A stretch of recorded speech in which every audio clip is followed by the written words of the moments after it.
Kelishuvlar doirasida O'zbekistonga Mo'g'ulistondan naslli mayda shoxli mollarni olib kelish va ularni mahalliy sharoitga moslashtirish bo'yicha yirik loyihalar yo'lga qo'yildi. Ayni damda mamlakatimizning turli hududlarida hamkorlik loyihalari asosida chorvachilikni rivojlantirish, naslli qo'ylarni ko'paytirish bo'yicha keng ko'lamli ishlar olib borilmoqda. Farg'ona tumanidagi Akbarali kelajak zamini fermer xo'jaligiga bundan 50 kun avval Mo'g'ulistondan 200 boshdan ortiq naslli qo'ylar olib kelingani bunga yaqqol misoldir.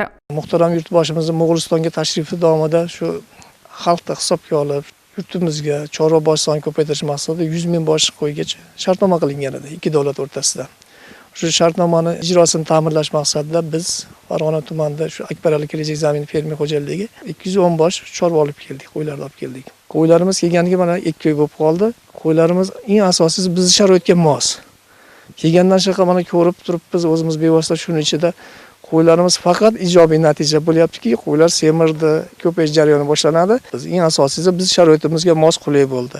Fermer xo'jaligida yaratilgan sharoitlar chorva hayvonlarining sog'lom o'sishi, go'sht va jun sifatining yuqori bo'lishini ta'minlamoqda. Naslchilik va seleksiya ishlari maxsus veterinariya xodimlari nazorati ostida olib borilyapti. Mutaxassislar jonivorlarning sog'lig'i, oziqlanishi va moslashuv jarayonini doimiy kuzatib, ilmiy yondashuv asosida tavsiyalar bermoqdalar.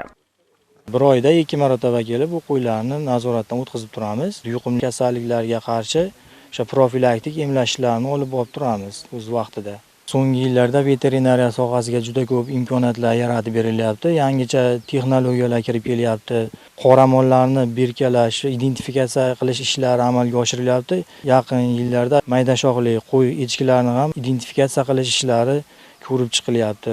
2025-2026 yillarda Mo'g'ulistondan O'zbekistonga 100 ming bosh mayda shoxli mollarni olib kelish va mahalliy sharoitda naslchilik seleksiya ishlari yordamida ko'paytirish orqali ularning sonini 2029-yil yakuniga qadar 1 million boshga yetkazish rejalashtirilgan. Fermer xo'jalik rahbari va mutaxassislarning ta'kidlashicha, yangi naslli qo'ylar mahalliy iqlim sharoitiga tez moslashmoqda. Bizni Farg'ona tumani asosan bir yaylov, dashtli hudud bo'lgani uchun bizning hududlarga juda mos tushar ekanda, oziqa tanlamas ekan.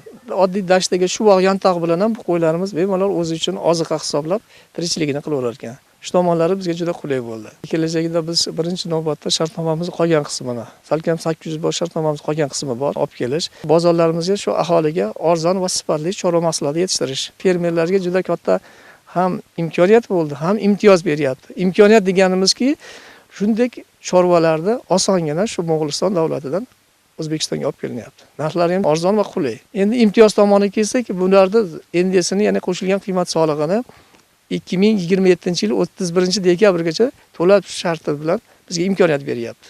Bir bosh qo'yimiz 2.400.000 so'mdanga bizga yetib keldi. Hozir biz agar bozorga solishtirsak, o'zimiz mahalliy qo'ydi, qo'zisini ham shunga bersa beradi, bo'lmasa yo'q. Akbarali kelajak zamini fermer xo'jaligida boshlangan tashabbus viloyat miqyosida yangi bosqichdagi chorvachilik madaniyatini shakllantirish sari dadil qadamdir. Naslli qo'ylarni mahalliy sharoitga moslashtirish, zamonaviy parvarish usullarini joriy etish va ichki bozorni sifatli go'sht mahsulotlari bilan barqaror ta'minlash mamlakatimiz iqtisodiy taraqqiyoti hamda oziq-ovqat mustaqilligini ta'minlashda muhim omil bo'lib xizmat qiladi.